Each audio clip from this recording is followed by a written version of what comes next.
Hey, what's going on, everybody? This is Tyrone back with Tech Life. And here I have a placeholder article from Yahoo Finance. I'll leave a link to it in the description so you guys could check it out. So, in this video, I wanted to talk about T-Mobile a little more. And this will be a longer video, more relaxed. So, make sure you guys grab your drinks, popcorn, snacks, blankets, whatever, and stay tuned. So, very soon, in a week or so, T-Mobile is going to be a major sponsor for the Formula One race that's taking place in Las Vegas.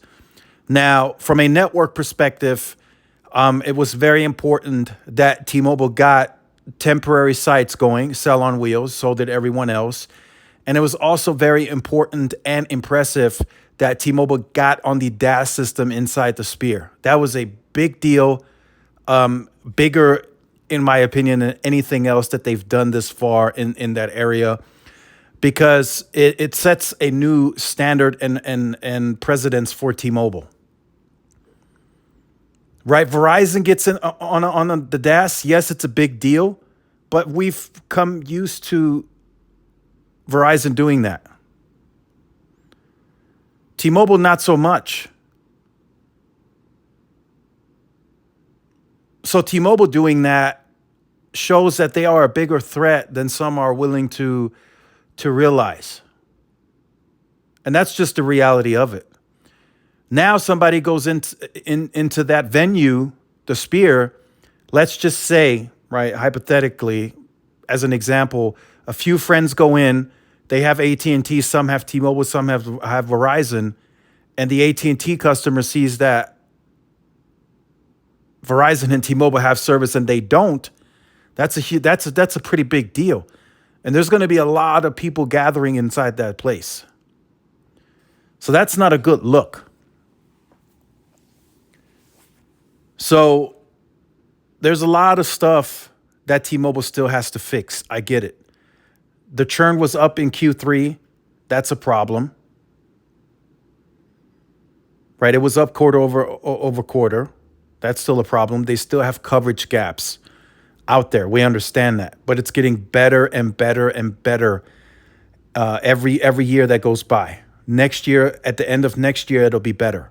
At the end of 2025, it'll be even better. That's how you have to look at it from a business perspective.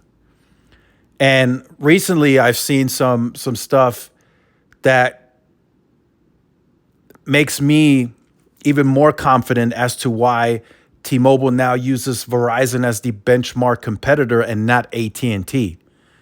There were several posts made out of Nevada, and I think I saw one in Montana, where AT&T had no coverage at all, and T-Mobile and Verizon held their coverage. That's a big deal also. Now, that's of course, that's not a representation of the entire country. I understand that. It could be considered anecdotal, but that's still a big deal.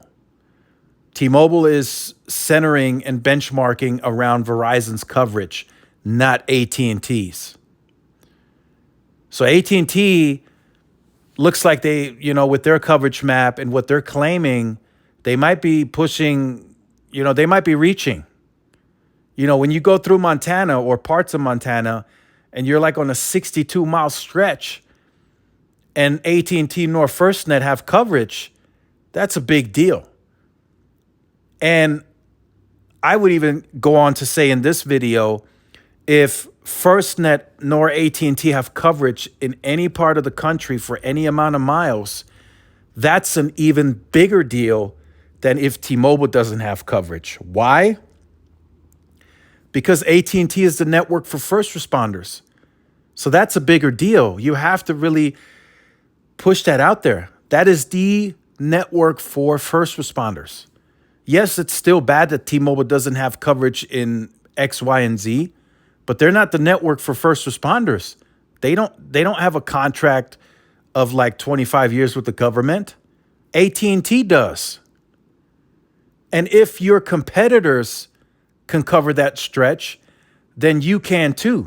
You just haven't gotten around to it, or the team is just not aware. Whatever comes first, but that's just the negative impact that presents. If somebody drives that stretch and they see that T-Mobile has service and you don't, they might switch. And that's, of course, that's the way that T-Mobile likes it. Word of mouth is also a big marketing tool as well. So using Verizon as a benchmark competitor on any of your targets and guidance and percentages and coverage, I think is the right move by T-Mobile. So I still think from a competitive perspective, T-Mobile is the bigger threat here. And how they've recently moved, it shows that they can do it. It's not a matter of if anymore, it's just a matter of when. That's really how they're maneuvering and telling the market that they're ready to go big. It's on black and white. They continue growing. They continue growing. They continue making moves behind the scenes. That's great for the company. The margins, they will lift that eventually. And the consumer base will have to decide if they want to stick around or not, right? Because it's probably going to lead to higher pricing. But the network is starting to be there. Whereas in the past, right, standalone T-Mobile, they wouldn't have gotten that sponsorship. They wouldn't have been in the Sphere. No way. Standalone T-Mobile would have not been inside that Sphere. They would have not gotten better at indoor solutions. No way. No way, no how. But this new T-Mobile, they're there. And they have a ways to go. But I guarantee you guys at the end of next year, the end of 2025, end of 2026, each of those capex years, they will get better. There will be better indoor solutions at some of these stadiums. They will make changes to the coverage. And you can see it in the numbers. That's why it's hard to make the argument for Verizon, because it can be disputed. You say Verizon has the best premium network. Well, why is the churn up? You say Verizon does this, and that. Well, why are they losing customers? You see what I'm saying? And it's not a made-up thing. You go on their financial reports, they're losing customers, and Verizon's churn is up. So they have absolutely no momentum going into the fourth quarter. Are they going to grow? Yeah, it's the holiday season. I think they'll do 50 to 100,000. I think that's very possible. But there is no big, huge momentum. There's nothing to really rally around when you hear Verizon. And some are still even questioning, what are they doing? It almost seems like they want to lose share in the market today. So this is really good for T-Mobile. This is a great time for T-Mobile to really strategically attack. Verizon's down in the market, right? Their perception is down. Their brand image is down. This is a good time for Verizon for T-Mobile to really go big on the network, both on the coverage and on the indoor solutions. That's a big deal, right? And people are still saying, well, the 9 to 10 billion, is still a relatively low amount on capex for wireless compared to competition. And I know there's not a breakdown, but I've heard it from several places now. When you consider the other businesses that Verizon and AT&T operate, and I know that those businesses play a factor in the wireless side too, but from an infrastructure perspective, once you put that money, and that's, I know that's at the tail end as well.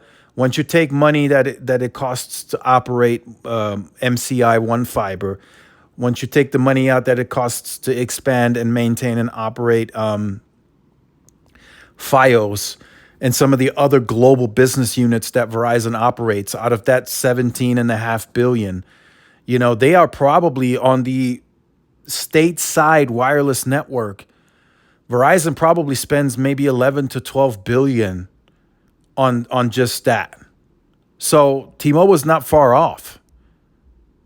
It's not like T-Mobile is 10 billion or 20 billion behind on the wireless investment.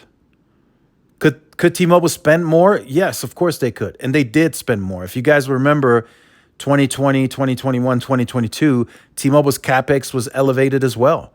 They were in that 11, 12, $13 billion range. In fact, last year they spent closer to $14 billion. It was like 13.9. So yes, now the capex is coming down, but T-Mobile still doesn't have any other business segments that would require a huge amount of capex increase. Everything that T-Mobile owns and operates today comes off of the wireless network. So they don't have to fund, or at least yet, they don't have a huge fiber unit that they have to fund. Fiber spool, contractors, they don't have that yet today. They don't have huge business units globally. They don't have big share in the enterprise space yet that would require a higher capital investment. They are growing into that, but it's not there today. They still have, a few years to go to really grow to that type of company. Are they operating and heading to that direction?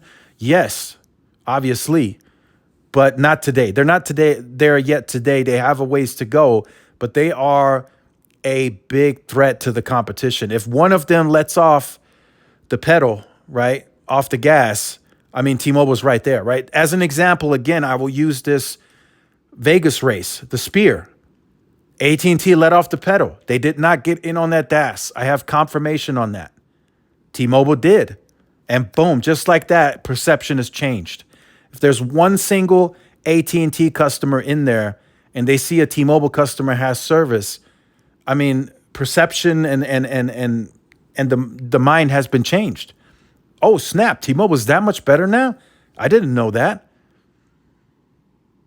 And then, that's how you get engagement. That's how you get the marketing, when somebody sees that and then they see the best 5G network, they start really to believe that. So this is probably the best time that we've ever seen at T-Mobile in terms of where the network is, comparatively speaking to their standalone venture, right? The uncarrier days and them putting like 4, 5, 6 billion back into the network. And at that time, even taking out fiber costs and everything from AT&T and Verizon, the competition was spending double on the network.